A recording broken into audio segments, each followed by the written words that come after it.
ഡീലിൽ പുള്ളി പറയുന്നത് ഇപ്പോഴും അവ്യക്തമായിട്ട് കിടക്കുന്നത് 18% കുറച്ചു. 50 നിന്നാണോ 18 ആക്കിയത്, അതോ 25 നിന്ന് 18 ആക്കിയോ? മൊത്തം താരിഫ് 25 + 25 50 ആയിരുന്നു. ഇത് 18 ആക്കി എന്ന് പറയുമ്പോൾ 50 നിന്ന് 18 ആയോ, അതോ രണ്ടാമത്തെ 25 അതുപോലെ നിർത്തി ഈ ആദ്യത്തെ 25 നിന്ന് 18 ആക്കിയോ? അങ്ങനെയാണെങ്കിൽ മൊത്തം 43.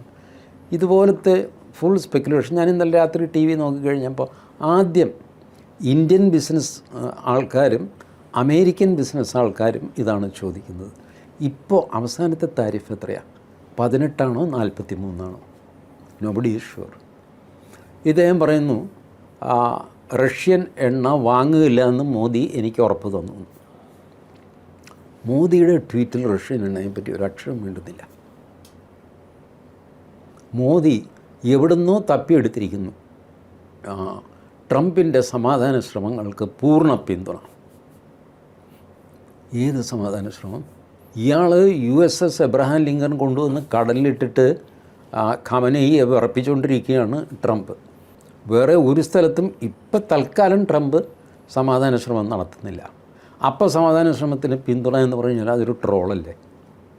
വാസ്തവത്തിൽ മോദി ട്രോൾ ചെയ്തല്ലേ? താൻ ബാക്കി പറഞ്ഞതൊന്നും ഒരു കഥയില്ല. 18% എന്ന് പറഞ്ഞു, ഓക്കെ താങ്ക് യു, അതിനപ്പുറത്തേക്കൊരു മണ്ണാങ്കട്ടയും ഇല്ല എന്നതിനാണ് ഈ ഇല്ലാത്ത സമാധാന ശ്രമത്തിന് മോദി പിന്തുണ അറിയിക്കുന്നത്. മാത്രമല്ല ഇനി ഫ്യൂച്ചറിൽ ചെയ്യാൻ പോകുന്ന സമാധാന ശ്രമത്തിനും പൂർണ്ണ പിന്തുണ. ഏത് സമാധാന ശ്രമം? ഇങ്ങനൊരു ശ്രമം ഇപ്പോൾ നടത്തുന്നില്ല, യുദ്ധത്തിനുള്ള ശ്രമമല്ലേ നടത്തുന്നത്. അപ്പോൾ സമാധാനത്തിന് പിന്തുണ കൊടുക്കുക എന്ന് പറഞ്ഞാൽ അതൊരു കളിയാക്കലാണ്, ഒരു ട്രോളാണ്. ഡീറ്റെയിൽസ് ഒന്നും തന്നെ പുറത്ത് വന്നിട്ടില്ല ഇതുവരെ. ഇനിയിപ്പോൾ പുറത്ത് വരുമായിരിക്കും ഓരോന്നോരോന്നായിട്ട്.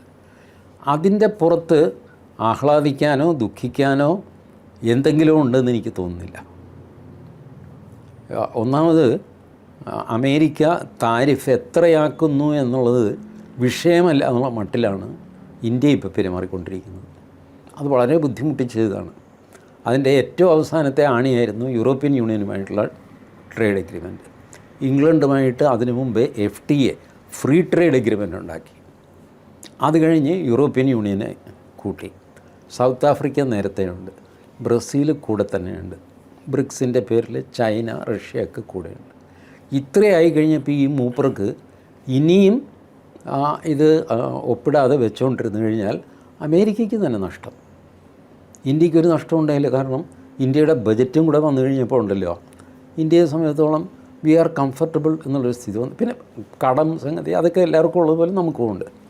ബട്ട് നമ്മൾ കംഫർട്ടബിളാണ്. ഈ അമേരിക്ക വിചാരിച്ച പോലെ ഒരു ശ്വാസം മുട്ടലും ഭാരതത്തിൽ ഉണ്ടായില്ല എന്നുള്ളതാണ് സത്യം. നമ്മുടെയൊക്കെ ജീവിതത്തിൽ, എൻ്റെയോ ആയിരത്തിൻ്റെയോ ജീവിതത്തിൽ എന്തെങ്കിലും വ്യത്യാസം ഉണ്ടായോ?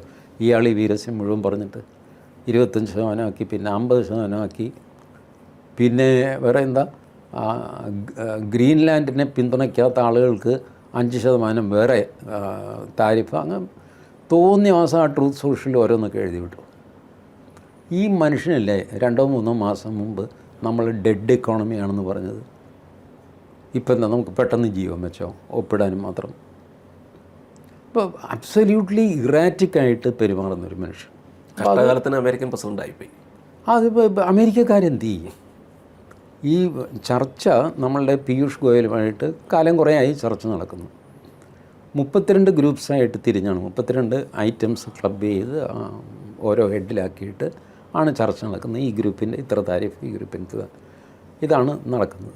അമേരിക്കക്കാർ നിസ്സഹായരാണ്.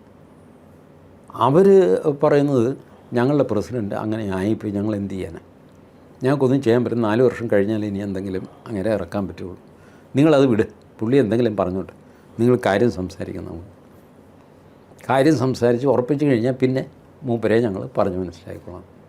ഇത് ഉറച്ചു കഴിഞ്ഞു. ജയശങ്കർ അമേരിക്കയിൽ പോയി ഇറങ്ങി.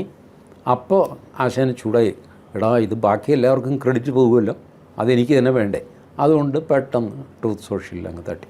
ഇതാണ് സംഭവം. ഇതെന്താ ഏതാണെന്നറിയാൻ മേല, അതാണ് പുള്ളി എഴുതിയിരിക്കുന്നത്. ഇനി ഇത് തിരിച്ചെഴുതാനും അങ്ങേർക്ക് വലിയ നേരമൊന്നും വേണ്ട.